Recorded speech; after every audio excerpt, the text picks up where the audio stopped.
Ryan's office revenge. Anyone can do what you do. That's what Lucas Cameron said to me on a Tuesday afternoon, standing in the middle of the conference room with his arms crossed like he just solved a problem nobody else could see. Lucas Cameron, 29 years old, the CEO's son, MBA from Wharton. 3 years of strategic experience that mostly involved sitting in meetings and nodding at the right moments. And now, apparently, my replacement. My name is Henry Morrison. I'm 48 years old, and for 18 years I was the Director of Healthcare Partnerships at Med Supply Partners, a mid-sized medical equipment distribution company based in Seattle. When I started, we had 31 hospital clients and a retention rate that hovered around 67%. By the time Lucas decided I was replaceable, we had 67 clients and a retention rate of 96%.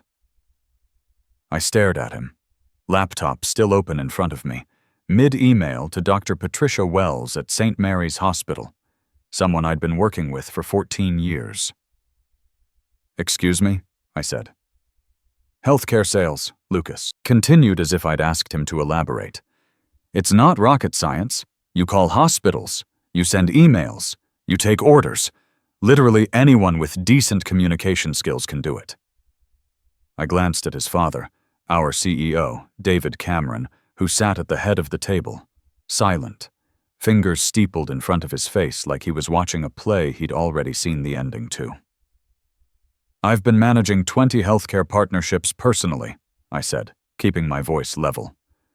"Some of them for over a decade. These aren't transactional accounts. These are relationships built on trust, institutional knowledge, and—" "Exactly," Lucas cut in. 20 partnerships. That's inefficient. We're restructuring. You'll transition your portfolio to Sophia." "Sophia." I repeated the name. A young woman sitting 2 chairs down gave a small, nervous wave. Sophia Rodriguez, 24, fresh out of business school, 3 months into the company. Sweet kid, eager, absolutely not qualified to manage multi-million-dollar healthcare, relationships where a delayed ventilator shipment could mean the difference between life and death. "She's a trainee," I said. "She's capable," Lucas replied. "And she's cost-effective." That last part landed like a slap. David finally spoke, his voice quiet but firm. "Lucas is leading the restructure. We need to reduce overhead."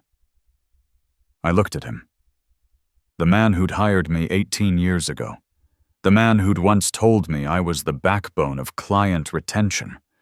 The man who'd called me personally during the COVID crisis when hospitals were desperate for emergency equipment, asking me to work my contacts to expedite critical shipments. "You're serious?" "Very," Lucas answered before his father could. "We'll give you 2 weeks to do the handover. Document everything. Then we're done." I closed my laptop slowly. "And if I don't?" Lucas smiled. Not warm, not friendly, just satisfied. "Then you can leave today. Your choice." I chose the 2 weeks. Not because I needed them, but because I wanted to watch what happened next. I didn't come from healthcare. I came from the Navy. 6 years as a logistics coordinator taught me one thing: business schools don't. Details matter when lives are on the line. At sea, forgetting someone's preference for communication could mean the difference between getting critical supplies and going without. When I transitioned into medical equipment distribution, I brought that same mindset. I didn't see hospitals as accounts. I saw them as organizations full of people with problems, personalities, and patterns. And I built relationships accordingly. When David Cameron hired me, Med Supply was struggling. They'd just lost 2 major hospital contracts in the same quarter. Morale was low. The sales team was burned out. My interview was in a cramped office that smelled like old coffee and stress. "What makes you think you can do this?" David asked, leaning back in his chair. "Because I don't think of it as managing accounts," I said. I think of it as managing trust. He raised an eyebrow. Explain? Hospitals don't leave because the equipment is bad, I said. They leave because they stop feeling like they matter. Your team probably delivers great products, hits deadlines, provides good service. But if a procurement director feels like they're just another order number, they'll switch the second someone else makes them feel important. David studied me for a long moment. You're hired. Fix it. I spent my first 4 months doing something most people skip. I visited every single client. Not to sell, not to upsell, just to ask questions. How's the relationship going from your side? Is there anything we're missing that you're too polite to mention? What do you actually need from us that you're not getting? One of them was St. Mary's Hospital. Their chief procurement officer, Dr. Patricia Wells, had been with Med Supply for 6 years, but was constantly frustrated. You people send me catalogs I don't have time to read, she said bluntly on our first meeting. I need solutions, not product lists. Then stop reading the catalogs, I said. She laughed, surprised. What? If they're not useful, stop reading them. Tell me what you actually need and I'll make sure that's what you get. We rebuilt the entire service structure for her account. Custom equipment recommendations based on their patient volume, plain language specifications, emergency priority ordering. Within 3 months, St. Mary's not only renewed, they expanded their contract and referred 2 other hospitals. That became my approach with all 20 partnerships. I didn't just manage them, I learned them. I knew which procurement directors wanted weekly check-ins and which ones preferred to be left alone unless something was urgent. I knew who made decisions fast and who needed time to process. I knew who to CC on emails and who hated being CC'd. I kept notes. Lots of notes. Budget cycles, equipment replacement schedules, key personnel changes, internal politics. Dr. Wells Hospital was expanding their cardiac wing and needed specialized monitoring equipment on an accelerated timeline. Noah Turner at Regional Medical was dealing with post-COVID budget constraints but had critical ICU needs. Ava Johnson at Metro Healthcare was under pressure from her board to reduce costs while maintaining quality standards for their 400-bed facility. I knew that Dr. Wells had a daughter starting medical school and worried about the financial burden. I knew that Noah's wife had just been diagnosed with diabetes, and he was researching glucose monitoring systems personally. I knew that Ava collected vintage medical textbooks and had opinions about the evolution of healthcare technology. Not because I was trying to manipulate anyone, but because I genuinely cared whether they felt valued. And it worked. Over the next 15 years, I built those 20 accounts into some of the most stable, high-value relationships Med Supply had. Some of them sent us referrals. Some expanded into new service lines. Some became case studies we used in pitches. During the COVID crisis, when ventilators were scarce and every hospital was scrambling, my relationships became lifelines. I worked 18-hour days coordinating emergency shipments, cutting through red tape, calling in favors. Dr. Wells at St. Mary's got the ventilators she needed for her overflow ICU because I knew a procurement manager in Portland who owed me a favor from 2018. Noah at Regional Medical secured critical PPE supplies because I'd helped his hospital during a budget crisis 3 years earlier. David noticed. "You've got a gift for this," he told me once over drinks after a particularly successful quarter. "It's not a gift," I said. "It's just effort." "Well, keep doing it," he replied. "You're the reason half these people stay." I believed him. That was my first mistake. Lucas joined Med Supply 4 years ago. His father introduced him at an all-hands meeting as a strategic addition to the leadership team. Lucas had just finished his MBA. He'd done a summer internship at a consulting firm. He had opinions about scalability and operational efficiency, and loved using the word leverage in sentences that didn't need it. He was smart, I'll give him that. But smart and experienced are not the same thing. For the first year, Lucas mostly observed.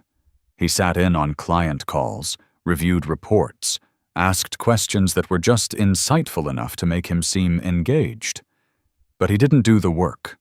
He didn't take the late-night calls when a hospital's equipment failed and patients were at risk. He didn't smooth over the tension when a shipment got delayed because of supply chain issues. He didn't spend years learning the unwritten rules that kept relationships intact. I remember one call where St. Mary's cardiac monitors started malfunctioning during a busy Friday night. Dr. Wells called me at 11 p.m., stressed and exhausted. "Henry, we've got 6 patients on these monitors, and they're giving inconsistent readings. I need backup units here by morning, or we'll have to transfer patients." Lucas happened to be in the office late that night, working on some efficiency report. He overheard my side of the conversation and said afterward, "Why didn't you just tell her to call our service line?" "That's what it's for." "Because it's Friday night, and she needs someone who understands her hospital's setup and can make decisions," I explained. "The service line would put her through phone tree hell until Monday." "But that's not scalable," Lucas said. "You can't be available 24/7 for every client issue." "I'm not available for every issue," I said. "I'm available for the ones that matter." He didn't get it. To Lucas, a malfunctioning cardiac monitor was just another service ticket. To me, it was Dr. Wells' problem, which meant it was my problem, which meant I'd drive to our warehouse at midnight if necessary to get her the backup units she needed. And I did. By year 2, Lucas started making suggestions. "We should standardize client communication," he said in one meeting. "Everyone should use the same templates, same cadence, same structure." "That doesn't work," I said. "Different hospitals need different approaches. A 50-bed rural clinic doesn't communicate the same way as a 500-bed urban medical center." "That's inefficient," Lucas replied. "It's effective," I countered. David, sitting at the head of the table, didn't intervene. He just watched. Lucas pushed harder. "We need to reduce client touchpoints," he said another time. "We're over-servicing. It's eating into margins." "We're not over-servicing," I said. "We're maintaining relationships that generate consistent revenue." "Semantics," Lucas said. It wasn't. But David stayed quiet. That's when I started to realize something was shifting. Lucas wasn't just offering ideas. He was positioning himself, and his father was letting him. The breaking point came 6 months ago. MedSupply's board was pushing for cost reductions. Revenue was flat. Growth had stalled. Lucas saw an opportunity. He put together a presentation titled Operational Efficiency Through Role Consolidation. It was 38 slides of polished corporate jargon that boiled down to one idea: fire expensive people, replace them with cheaper ones. I saw the deck 2 days before the board meeting. Slide 22 had my name on it. Director of Healthcare Partnerships. Proposed transition. Underneath, in bullet points, role can be absorbed by junior staff. Current structure is over-resourced. Estimated annual savings, $165,000. I stared at that slide for a long time. Then I walked into David's office. "Is this real?" I asked, holding up a printout. He looked tired, older than I remembered. "The board wants cuts. So you're cutting me. Lucas believes we can restructure client management more efficiently.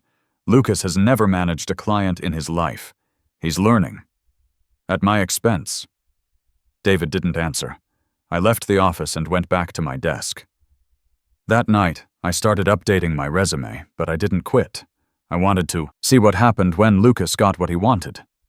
By the time the handover was done, I'd compiled every client file, every communication log, every preference note, every unspoken understanding that kept those relationships intact. I titled it Healthcare Partnership Transition Guide, comprehensive, and it was 67 pages of pure institutional memory. Freight Path Solutions. Dr. Patricia Wells prefers calls over emails for urgent issues, hates corporate jargon, wants plain language, makes decisions fast. Don't over-explain.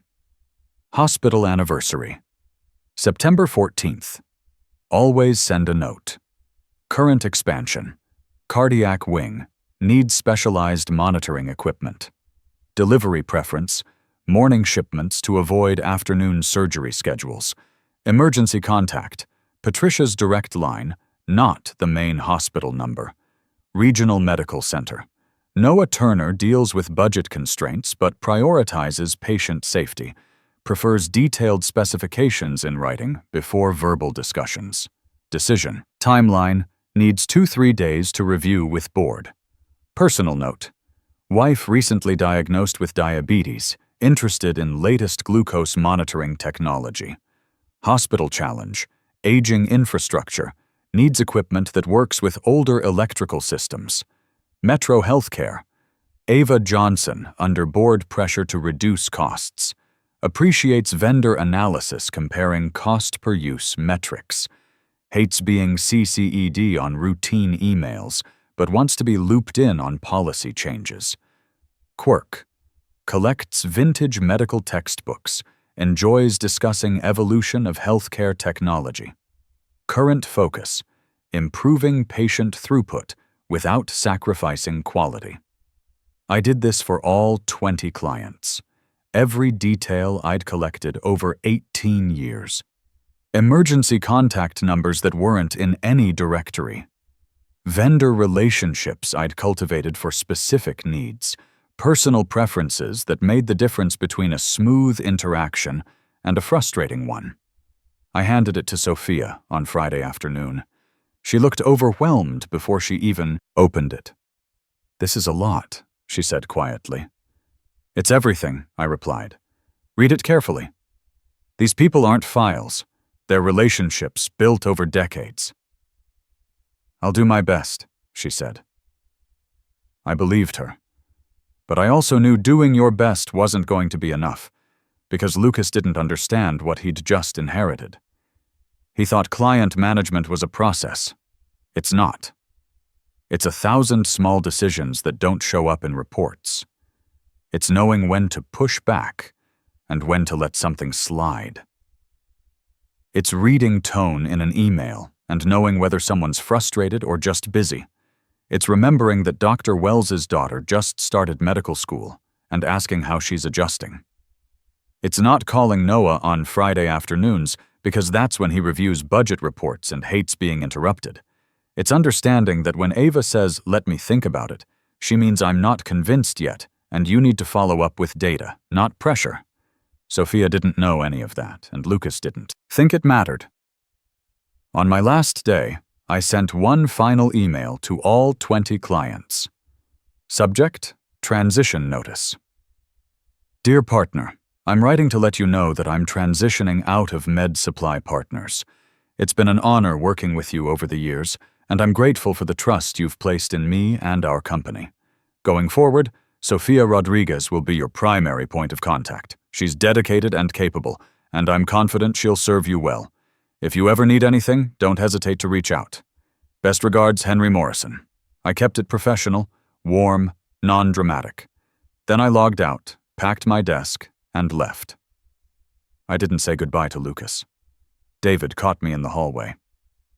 "Henry," he said. I stopped. "I'm sorry it ended this way." I nodded once, then I walked out. And I waited. The first call came 18 hours later. It was from Dr. Wells at St. Mary's. I didn't answer. I let it go to voicemail. Her message was short, clipped. "Henry, it's Patricia. I just got a call from someone named Sophia asking me to fill out a vendor assessment survey. I don't know who she is, and I don't have time for this. Call me." The second call came 30 minutes after that. Noah Turner from Regional Medical. "Henry, what the hell is going on? I got a call from some kid who kept asking me to level set expectations. I don't even know what that means. Where are you?" By the end of the first day, I had 9 voicemails.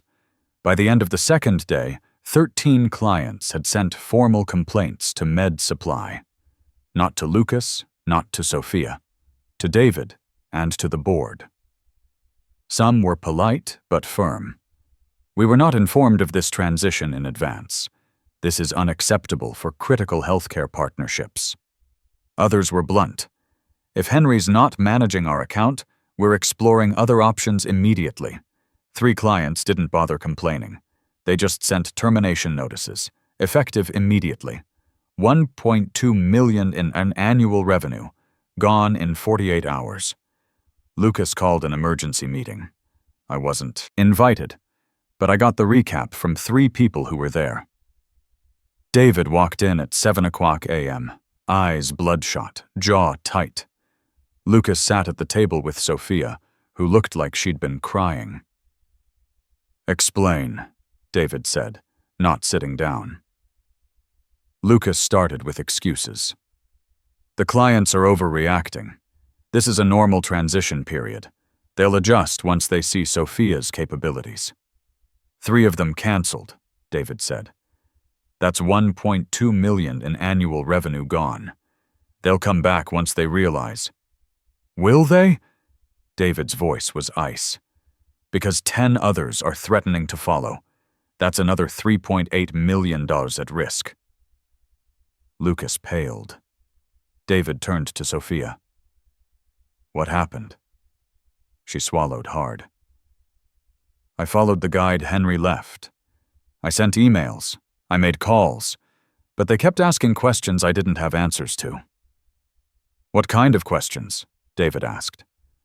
"Personal things," she said quietly. "Like Dr. Wells asked about her cardiac wing timeline and whether we'd coordinated with the contractor Henry had recommended. Noah wanted to know if we'd heard back from that glucose monitor specialist Henry had connected him with last month. I didn't know. I didn't even know those conversations had happened." David's jaw tightened. Lucas spoke up. "That's not essential information. That's just relationship management fluff." David turned on him. "That relationship management fluff is worth $5 million a year." Silence. "You told me anyone could do this," David continued. "You told me it was basic, transactional." "It is," Lucas insisted. "They're just being difficult because they're used to Henry's style." "Then why," David said, voice rising, "are 13 clients threatening to leave?" Lucas didn't answer. David pulled out his phone. "Call him," he said. Lucas blinked. "What?" "Call Henry. Now." "Dad, we don't need to—" "Call him. Beg if you have to." I was having coffee when my phone rang. Unknown number, Seattle area code. I let it ring twice before answering. "Hello?" "Henry?" Lucas's voice, strained, trying for casual and failing. "Hey, how are you doing?" "Fine," I said. A pause. "Listen, we've had some feedback from a few clients. Just wanted to check in and see if you'd be open to helping with the transition. Maybe a few calls, just to smooth things over." "I already did the transition," I said. "I gave you everything. I know, but—" He stopped. Tried again. "Some of the clients are being difficult. They're asking for you specifically." "That's not my problem anymore," I said. Another pause. Longer this time. "Henry, come on.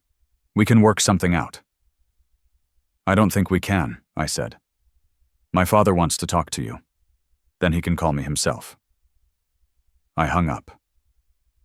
10 minutes later, David called. This time, I answered immediately. "Henry," he said, voice tired, heavy. "David, I made a mistake." I didn't respond. I let him fill the silence. Lucas was wrong, he continued, and I was wrong to let him do this. We need you back. I don't work there anymore, I said. I know, but we can fix this. Name your terms. I leaned back in my chair. Senior VP title, $240,000 base plus profit sharing. Full autonomy over healthcare partnerships. Lucas stays out of my department entirely, and I want Sophia kept on. She didn't deserve to be thrown into this. If she wants to learn, I'll teach her properly. Done, David said without hesitation. When can you start? Monday. But Lucas apologizes publicly to the team first. Not corporate speak, a real apology. Silence on David's end. Then, I'll make it happen. I came back the following Monday. Lucas was in the conference room when I arrived, looking like he'd aged 5 years in a week. I owe you an apology, he said to the assembled team.